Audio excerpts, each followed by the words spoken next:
omanye ekigenda maaso mawulire g'abaseleb information of the highest degree highest commander wano ku BBS Final Friday ekyenjawulo tuba tugenda kunnyonnyoka ku bitambula mu industry ya Uganda.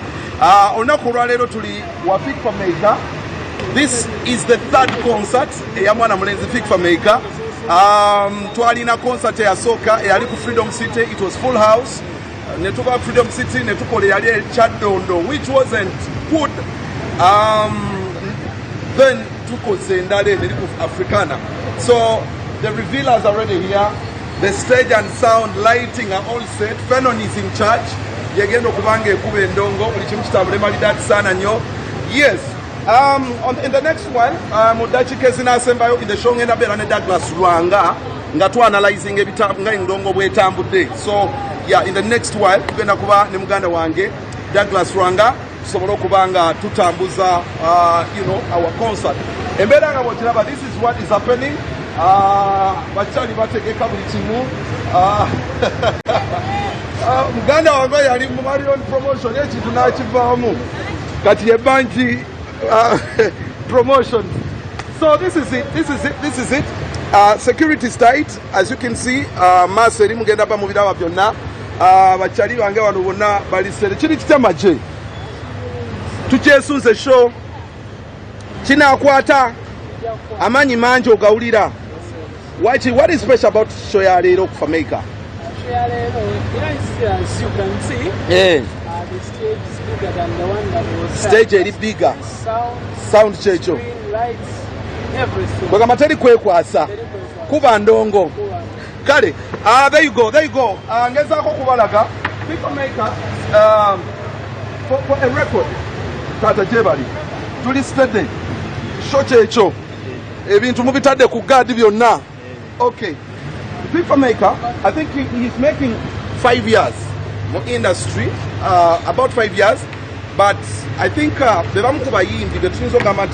the prospects of Ugandan music industry. And one thing why I'm going to celebrate this time around, concert here, one friend of mine, young Amanti, it is not how many times you fall that matter, but the many times you rise every time you fall, there's a mattering. FIFA Maker had a show which wasn't really disappointing to anybody. As we discussed, Yali tried was I would fall off. Now he stood up and he's doing another concert. Ogambo Tamdana, Bakuitani, ekivvulu okola ne Fenon. Kiki kye tuba twesunga ekiro kya leero ku concert ya FIFA Maker? Kimu mukitadde mu nteekateeka. Rasta ali wano ogamba otya kiri sede nawe okola ne Fenon. Fenon ekiteeketeekedde ki, what are the surprise in your sound today on stage? Ekisinga buli kimu kiri clear. Kale, there you go. So far I want to take you mulabe embeera nga bwetambula. Kyekitulese njagala okwebaza MTN I think it was this week twabalaze emboozi nga MTN endoosinga abayimbi especially abalina concert around this time, and FIFA Maker was one of them. Baba wadde endorsement in terms of advertisements, Baba wadde endorsement ne mu ssente. So I really want to applaud bakulu baffe bano olw'enteekateeka. So the setup is laid, we are okay. We are good to go. Yeah, last time Nabadene Azawi, Twabadene Vinka, I showed you the Spice Dana. They're all going to be part of the performance. They're going to grace the event. FIFA Maker. For a record, I'm certain this show is a hit. Unique event. Papa Chirichtia. Security tourist today. Abantu bajeteri kweraliikirira kyate embeera n'abeetya timu kirongo kweri ku gadi. Kale, as you can see, yeah, the energy is so full in the house. Buli kimu kitambula kiri ky'abaganda ba wendi baba tuli ku gadi teri kavuyo ne bwe tunajjula ne tubooga muna tukontaininga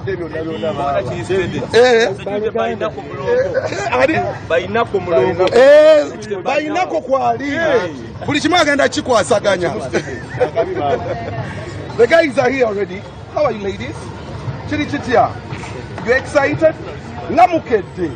What is special about this show? Mumaso. Seri banyumiza nti ate wagwani. Chicheche mwagala for maker. Aina vibe. Ate erikoe eyabavubuke. So kununo tugenda muwagira mulo. Lwaki oli mwagano muwagi? Ekyasembayo. Mwe mwajja.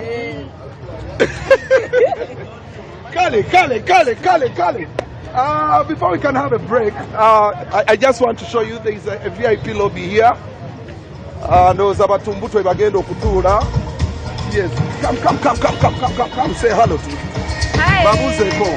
I'm Justin in Zakwagira Fix for my Mulo.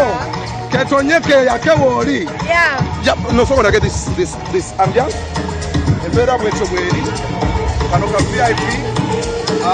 Yeah, we're together kukiira. Kola. Wenga tudoga. Abayaye bali ku center zaabwe. Yeah, so I think the party is all set. Buli kimu kiri malidadi. Come through and support our brother Fit for Maker. Badde bagamba unique ye musajja ayingidde mu kivvulu ky'ono omwana. He has brought back the hope. Losing just so no, yabaleta subira nakola kivvulu ngamba Fit for Maker. But unique namugamba no. Ngabwe mbadde gamba wetufiirwa tetusula ku malaalo. Let's rise. Let's get back. Let's show people. Ate njagala bagambe with authority. Ndowooza mu COVID. Omuntu asinze okubanga feeding her with music has been Fit for Maker. For some reason, engeri gy'atukubye ennyimba kumukumu back to back. He has sustained his brand inevitably in the COVID time. Era buli kimu nekitambula malidadi sana nnyo. Kambuze kuba kyali bango wano. Obulamu bulungi. Bana twetegese. Security steady. Kikyali kyenjawulo kyemusuubira ku show ya leero ku mulundi guno? Show ya leero nze nga bwenjiraba ejja kusingako emyaka emabega kubanga abantu babadde n'ennyonta ya Fit for Maker abadde aludde okola kubayimbiramu kati eya leero ejja kumenyawo emabega yonna wano si wafunda Fit for Maker bw'abanga Davido ani yajja bana Nigeria bajja ne bakulika Kiss Daniel Kati twali mutadde cricket ovo kyali wango yabadasana cricket ovo kubanga ekituufu wana abantu wafunda ku Fit for Maker kumanyi gali tomusudia simusudia blood. Are you sure this was small kubanga waliwo bagamba abantu bakuze tiketi ziweddeyo abantu bajja balaba batandise okuyingira line olaba gyekoma ekintu kigenda kikwasaganya bubi nnyo. Kale Steve in studio katwatolemu katono. Let's do some money. We are proudly powered by a Platinum wellness spa. Bw'oyagala kunyiriza ku mubiri genda yoko and life will be okay. Bakuvudde skin buli kimu kibere malidadi sana nnyo. Then of course tulina ne bannaffe aba Arabic style adhesive. Bw'oba muzimbi and you want to oyagala kuzimba tiles or to kusalya tiles kozesa Arabic style adhesive. Yes. Yeah. Officer, how are you? Good, how are you? Security is okay. Good. Can we call people to come? Can we assure them that security is tight? Afando wesigire.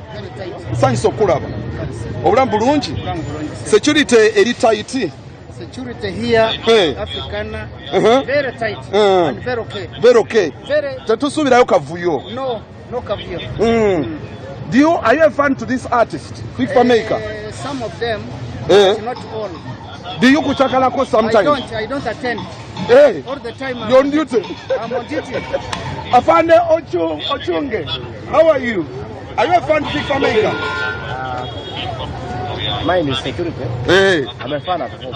You are fan at home? Yeah. So here you're going to be on duty, but once in a while dancing kokatonoto. If I dance, then I will relax. If you dance, you relax. Yeah. So you're going to stay alert. That is okay.